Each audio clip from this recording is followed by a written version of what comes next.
So, hey, what's up, guys? So, what we're going to work on today is we're going to talk a little bit about our engineering notebooks and the importance of them and how we're going to use them. Okay. So, let's take a quick look through these things. So, the questions that we want to ask here is we're going to cover what is an engineering notebook, why keep an engineering notebook, and who keeps an engineering notebook, what the contents are, the sections, the standard layout, the best practices, and some historical examples of one. Okay.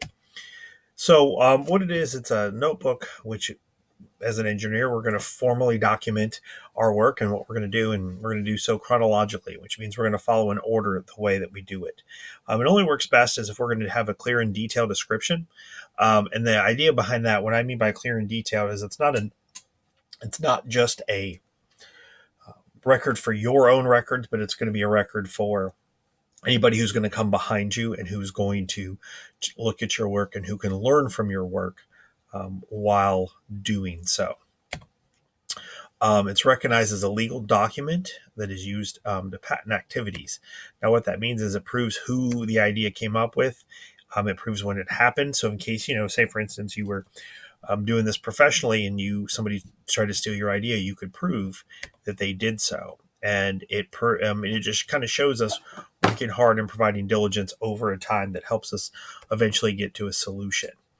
And it helps with an idea and how to get us to a solution. So who keeps one? Engineers that work on research and development.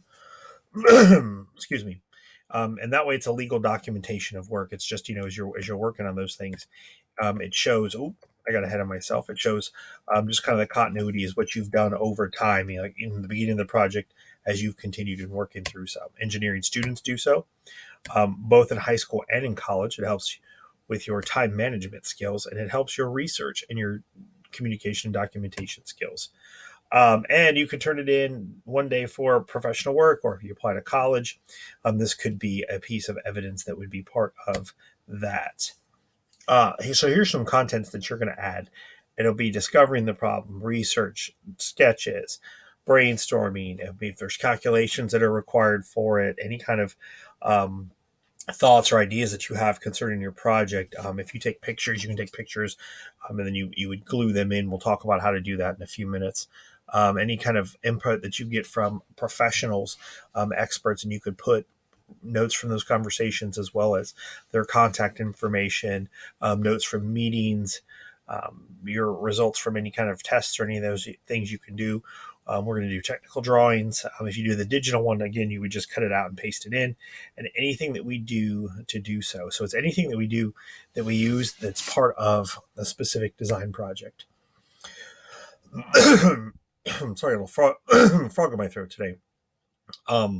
So that's what we're going to do. So we see here's some sections: a title page, table of contents, general chronological entries, references, business expert contacts. Okay, so here would be a standard layout. It's you guys will see this, and plus I included one. Oops, sorry, I got ahead of myself.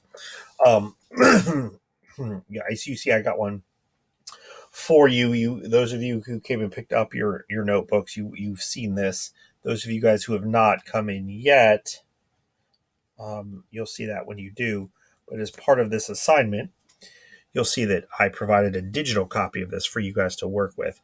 So it's going to be quad-rolled paper, and you have all this information down here at the bottom that can help you see what you're supposed to do. Let me move myself.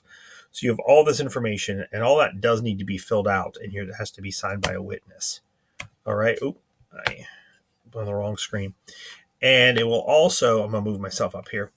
It will include a statement of the proprietary nature of the book, help you know who it belongs to. All right. So there's a good picture of a good one. All work is done in pen. That doesn't mean you have to start in pen. I mean, if you draw something in pencil, like if you're doing sketches and you do something in pencil, that's fine, but you want to go back and trace it over in pen.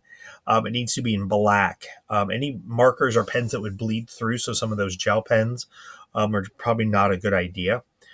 You probably would use just black ballpoint pen. Pages are sequentially numbered in ink and on the top outside edge.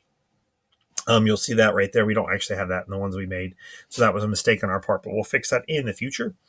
And you cannot remove pages. So that's why it's bound. Obviously, you could rip out pages, but you're not supposed to. All right, see, there's your page number.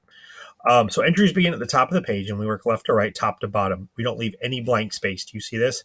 How he has this nice little line down here at the bottom, and he signs it. You can also write no further entries this page as well. It's because you just never want someone to be able to come back and add anything. See right there. Oh, and you would want to sign it. If you make a mistake, you don't scratch it out. You're just going to want it one line and initial it, because that way you can come back. And don't ever erase a mistake, because you never know. You might come back and that what you thought was a mistake might be something that jogs your memory or makes you think about something that you didn't think about in the first place. So here's another good example of what that looks like.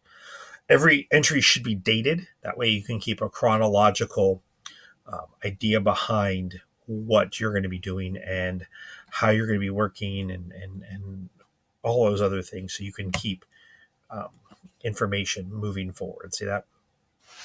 See how that entry is dated? So it's all. So this one's are working all on one project, but they date each entry as they go. Inserted items are permanently attached. They're glued in. You don't leave any kind of loose paper in here. No loose paper in here at all. So when you do glue something like that, what you're going to do is, do you see like where the edges are at? You're going to sign across the edges. So your signature is partially on what you glued in and partially on the actual paper. There's a good example of it right there. Before you start a new page, you should sign and date each one and have a colleague or a mentor. So if we were physically in class, you could get another student, or you could get myself to sign this just to make sure that we do it. And you want to keep this safe and keep it from getting ruined or messed up. When you sketch, you want to label everything. If you don't label things, that's art. That's not a sketch. So everything that you sketch needs to be labeled and described. This is just a really good example. Don't worry, I'll make this PowerPoint accessible for all of you guys, so you can take a look at it in case you have any questions yourself. All of our calculations, everything should be clearly labeled. Clearly labeled. Label everything. Once again, if it's not labeled, it is art. Do you see how even like with some of these that's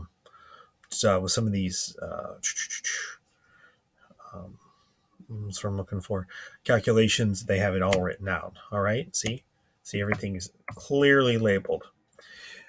Reflect on tasks, reflect on entries, all that other kind of good stuff that you're going to use every single time. Okay, all right, let's keep moving. The biggest thing is you want to be neat. Be neat and be accurate and be legible and be thorough. These are all things that are going to be required to help you kind of continue and to be as successful as you possibly can.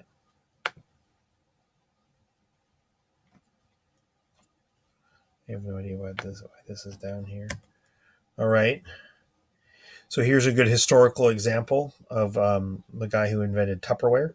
And it's just him working on one. Once again, I'll just provide this for you. Here's another one, electrical mechanical fly catcher and a bean sorting machine. Here's the guy who designed the tennis racket, which is another good example of one. And then, so it differs. So we're going to have a course binder, which will be different. This will be anything that we do, handouts, research, any kind of materials that don't belong in the engineering notebook, you should have a separate course binder for. And see, there you go. All right, guys. So we are good to go.